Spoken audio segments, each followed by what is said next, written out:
As Harry Kane returns to Tottenham training, have they finally learned to cope without him?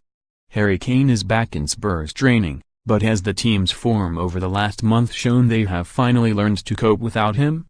There were understandably worried looks when Kane hobbled off at the end of Tottenham's 1-0 defeat to Manchester United on January 13, and days later it was confirmed the ankle injury he suffered would keep him out for at least 6 weeks.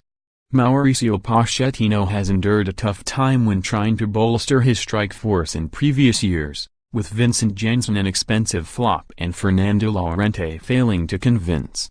Without their talisman and 9 points off league leaders Liverpool, it was just the thing Spurs' title hopes did not need. Heung-Min Son had done a good job in previous years during Kane's absences, but he too was heading off with the Asian Cup days away, leaving Llorente, who had not scored a league goal in almost a year, to lead the line.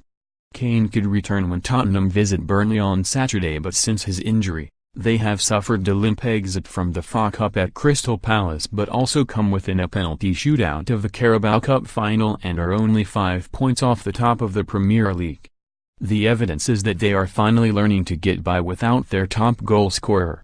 Son has seized a difficult moment and turned it into an opportunity. So has Llorente, to a lesser extent. Both have upped their game in Kane's absence, and Llorente has scored a quarter of his Tottenham goal tally in the past month. The Spaniard's time in the spotlight could not have got off to a worse start when he marked his first league start in more than a year with an own goal at Fulham, in a game where he passed up a number of chances you would have expected Kane to score. It would have been easy for Pochettino to use that as an excuse to try something like turning Lucas Moura into a makeshift striker and relegate Llorente back to the wilderness. But to his credit he stuck with the Spaniard, and the striker repaid him with a crucial goal against Chelsea in the Carabao Cup semi-final, before scoring the equaliser as they came from behind to beat Watford at Wembley, and also netting the third goal in their brilliant 3-0 win over Borussia Dortmund last week. The real hero since Kane's injury has been Son, though.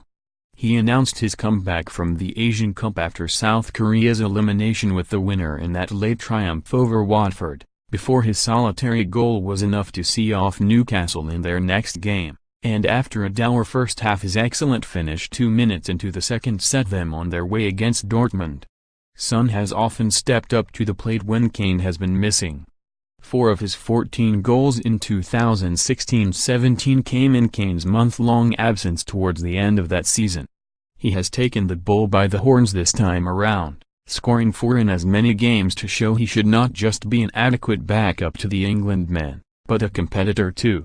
Statistics never tell the full story, but the facts still raise a few questions when it comes to Tottenham. In all competitions since the start of 2016-17, the club has a win percentage nearly 8% higher without Kane than with him.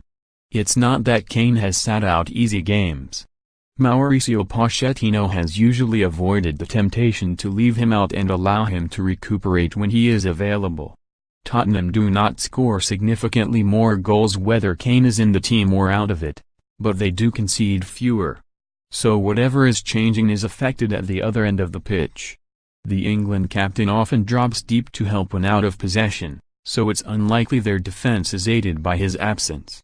If he went by win percentage alone, Pochettino might be tempted to leave Kane on the bench when he returns to match fitness.